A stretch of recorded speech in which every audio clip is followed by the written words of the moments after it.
আগামী 24 জুন থেকে শুরু হবে ষষ্ঠ থেকে নবম শ্রেণীর শিক্ষার্থীদের অর্ধবার্ষিক পরীক্ষা।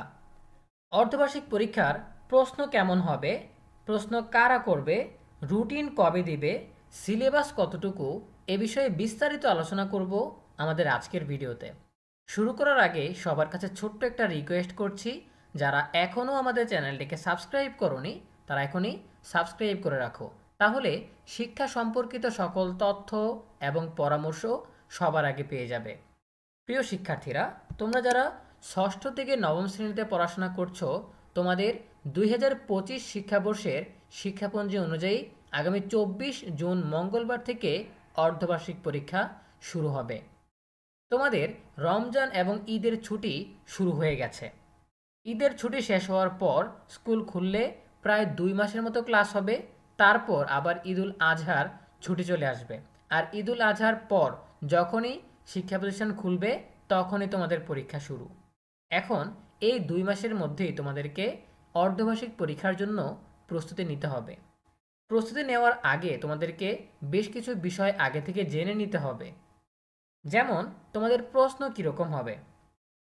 তোমাদের ষষ্ঠ থেকে নবম শ্রেণীর শিক্ষার্থীদের প্রত্যেকটা প্রশ্নের প্রশ্ন কাঠামো কীরকম, প্রশ্নের ধরন কীরকম, এটা কিন্তু বছরের শুরুতেই এনসিটিভি থেকে প্রকাশ করা হয়েছে। আমরা যদি দেখি, এ বিষয়ে আমরা বিস্তারিত আলোচনা করেছি। তোমরা ইএনইবি চ্যানেলের প্লে লিস্ট অপশনে যদি যাও, তাহলে সেখানে একটা প্লে লিস্ট দেখতে পাবে যে একাডেমিক ক্যালেন্ডার 2025, অর্থাৎ শিক্ষাবর্ষ 2025 ভিউ ফুল প্লেলিস্ট। এখানে যদি ক্লিক করো তাহলে সবগুলো ভিডিও তোমরা দেখতে পাবে। সো এখান থেকে আমরা খুঁজে বের করব যে ষষ্ঠ থেকে নবম শ্রেণীর শিক্ষার্থীদের জন্য মূল্যায়ন পদ্ধতি। সো এখানে দেখতে পাচ্ছ ষষ্ঠ থেকে অষ্টম শ্রেণীর শিক্ষার্থীদের মূল্যায়ন পদ্ধতি বিস্তারিত আলোচনা করা হয়েছে। অনেক লম্বা একটা ভিডিও, প্রত্যেকটা বিষয়ের প্রশ্নের ধরন কীরকম হবে, মূল্যায়ন কাঠামো বিস্তারিত আলোচনা করা হয়েছে। ঠিক আছে, এরপর যদি তোমরা আরেকটু নিচে যাও, সেই ক্ষেত্রে তোমরা নবম দশম শ্রেণীটাও খুঁজে পাবে। সো এখানে তোমরা দেখতে পাচ্ছ এসএসসির সকল বিষয়ের মূল্যায়ন পদ্ধতি। ঠিক আছে, সো নবম শ্রেণীটা এর মধ্যেই আছে। নবম শ্রেণীর দশম শ্রেণীর মূল্যায়ন পদ্ধতি একই রকম। সো তোমরা যদি এসএসসি মূল্যায়ন পদ্ধতি ও প্রশ্নের ধরন এই ভিডিওটা দেখে নাও, তাহলেই তোমাদের নবম শ্রেণীর প্রত্যেকটা বিষয়ের পরীক্ষার প্রশ্ন কীরকম হবে সে বিষয়ে স্পষ্ট ধারণা পেয়ে যাবে। ঠিক আছে, এরপর আমরা যদি আসি যে প্রশ্ন কারা করবে।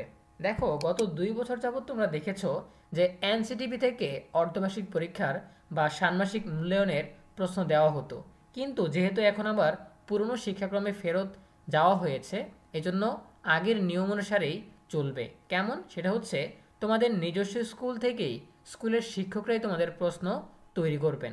ঠিক আছে, আগে যেটা ছিল যে সারা বাংলাদেশের প্রশ্ন একই রকম ছিল, একই প্রশ্ন দিয়ে সবাই পরীক্ষায় অংশ নিয়েছে, কিন্তু এখন প্রত্যেক স্কুলের প্রশ্ন হবে ভিন্ন ভিন্ন। ঠিক আছে, কারণ প্রত্যেক স্কুলের শিক্ষকরা ওই শিক্ষার্থীদের জন্য প্রশ্ন তৈরি করবেন।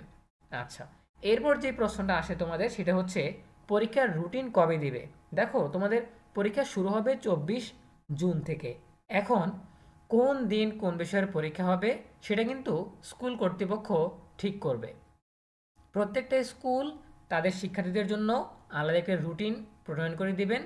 এত তারিখ থেকে এত তারিখ পর্যন্ত, অর্থাৎ 24 জুন থেকে 10 জুলাই পর্যন্ত তোমাদের পরীক্ষাটা হবে 12 দিন। ঠিক আছে, এই 12 দিনে কোন দিন কোন বিষয়ের পরীক্ষা হবে সেটা শিক্ষকরা একটা রুটিন প্রস্তুত করে এই 24 জুনের আগেই হয়তো তোমাদেরকে দিয়ে দিবে। ঠিক আছে, যেহেতু ঈদের ছুটির পর পরীক্ষা, হয়তো ঈদের ছুটির আগেই তোমাদেরকে দিয়ে দিবে অর্ধবার্ষিক পরীক্ষার রুটিন। ঠিক আছে, এরপর সর্বশেষ এবং মূল্যবান যে প্রশ্নটা, সেটা হচ্ছে সিলেবাস কতটুকু।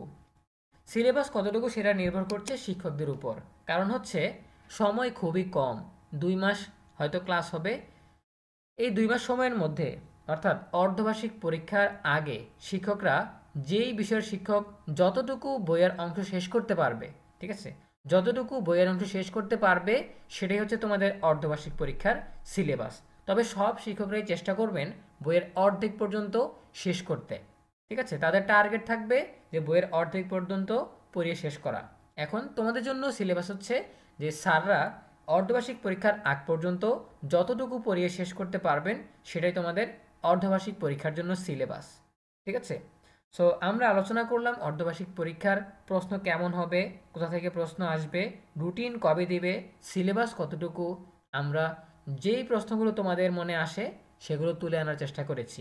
এরপরও যদি তোমাদের কোনো কিছু জানার থাকে সেটা তোমরা কমেন্টে লিখতে পারো, আমরা রিপ্লাইতে তোমাদেরকে জানিয়ে দিব। সো এই ছিল তোমাদের জন্য এখনকার আয়োজন। দেখা হবে পরবর্তী আপডেট নিয়ে নতুন কোনো ভিডিওতে।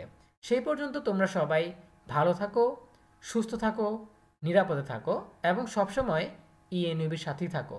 তোমাদের সকলের জন্য রইল অনেক অনেক শুভকামনা। ধন্যবাদ সবাইকে।